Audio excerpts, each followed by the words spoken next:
উগ্রবাদী জঙ্গি সংগঠন ইসকনের বেশ কিছু অপরাধ রয়েছে, তার মধ্যে অন্যতম হচ্ছে ভূমিদস্যুতা। এছাড়া 2014 সালে স্বামীবাগের তারাবির নামাজে ইসকন বাধা দেয়।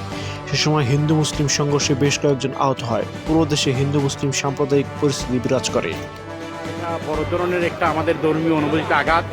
এগুলো শুধুমাত্র তারা ধর্মীয় উগ্রপন্থা সৃষ্টি করার জন্য এবং ধর্মীয় দাঙ্গা সৃষ্টির উদ্দেশ্যে এই জঘন্য কাজ তারা করছে, যা আদালতে এসে আমাদের আদালত প্রাঙ্গণের মসজিদ ভেঙে ফেলছে।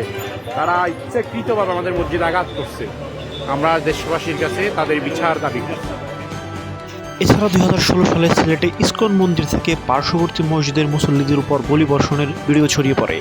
এ সময় ইসকনিদের হামলায় ডজনখানেক মুসল্লি গুরুতর আহত হয়। ইসকনের বিরুদ্ধে স্ট্যাটাস দেয় 2016 সালে খুন হয় সিলেটের এক মসজিদের ইমাম। বাংলাদেশের সাম্প্রতিক সম্প্রীতির দেশ, এখানে হিন্দু মুসলিম একত্রে শান্তিতে বসবাস করে, কিন্তু ইসকন নামক উড়ে এসে জোরে বসা সংগঠনটি সেই সম্প্রীতির পরিবেশ নষ্ট করে মুসলিম হিন্দুর মধ্যে বড় ধরনের দাঙ্গা বাঁধাতে চায়, যার পরবর্তী সুবিধা নেবে ভারতের উগ্র বিজেপি ও রাম ভক্তরা। আর এটা মেনে নিতেই হবে, বাংলাদেশের দাঙ্গা হলে অবশ্যই ক্ষতিগ্রস্ত হবে সংখ্যালঘু সনাতন হিন্দুরা। তাই ভবিষ্যতে হিন্দুদের শান্তিপূর্ণ অবস্থানের স্বার্থেই বাংলাদেশ ইসকন নামক এই সংগঠনটি নিষিদ্ধ করা উচিত। উগ্রপন্থী হিন্দু সংগঠন ইসকন বাংলাদেশে বিরূপ পরিস্থিতি তৈরি করছে। স্বদেশ বার্তায় পত্রিকায় উপরোক্ত শিরোনামে লেখক নয়ন চ্যাটার্জি এর নাম নিবন্ধে লিখেছেন, এক্ষেত্রে আমাদের মনে হয় বাংলাদেশের হিন্দু নেতা ও সংগঠনগুলোর পরিস্থিতি সমাধানে এগিয়ে আসা উচিত। তাদের অবস্থান পরিষ্কার করে বলা উচিত, ইসকন যে কাজ করছে তার দায় বাংলাদেশ হিন্দুরা বহন করবে না, এবং ইসকনের কাজ অবশ্যই শাস্তিযোগ্য অপরাধ এবং সাম্প্রদায়িক দাঙ্গা বাঁধানোর পায় তারা। প্রয়োজনে সাম্প্রদায়িক ষড়যন্ত্র করার জন্য হিন্দু নেতাদের উচিত ইসকনের বিরুদ্ধে আইনি ব্যবস্থা নেওয়া। ইসকন সংগঠনটি উগ্র সংগঠনের ধরনের সংগঠন। বাংলাদেশে যে সাম্প্রদায়িক সম্প্রীতি বিরাজ করে সেটা ভাঙার জন্য বারবার চেষ্টা করে এই সংগঠনটি। যেহেতু বাংলাদেশের পার্শ্ববর্তী দেশ ভারত, সেখানে হিন্দুরা সংখ্যালঘু মুসলমানদের উপর নির্যাতন করেছে, সেহেতু বাংলাদেশের সেই সাম্প্রদায়িকতার উল্টো রেশ আনার জন্য প্রয়োজন এই অঞ্চলে মুসলিম বিরোধী বিভিন্ন কাজে ইন্ধন দেয়া, যেন মুসলমানরা সংখ্যালঘু হিন্দুদের উপর খেপে যায়। এই কাজটি বিভিন্ন সময় রুটিন ওয়ার্ক হিসেবে দিয়ে থাকে ইসকন। এছাড়া ইসকনের অন্যতম অপরাধটি হচ্ছে ভূমিদস্যুতা। আপনাদের নিশ্চয়ই সিলেটের রাগেব আলীর কথা মনে আছে। বাংলাদেশের অন্যতম শীর্ষ ধনী নর্থ সাউথ ইউনিভার্সিটির ট্রাস্ট বোর্ডে ছিল সম্ভবত। নর্থ সাউথদের সাথে বসুন্ধরা যমুনা পার্কের রাস্তার মোড় নিয়ে একটি দ্বন্দ্ব হয়েছিল। এতে যমুনা গ্রুপের বাবলু খেপে যায় এবং যমুনা টিভিতে নিয়মিত রাগেব আলীর বিরুদ্ধে সংবাদ হতে থাকে। গর্তে পড়ে রাগেব আলী।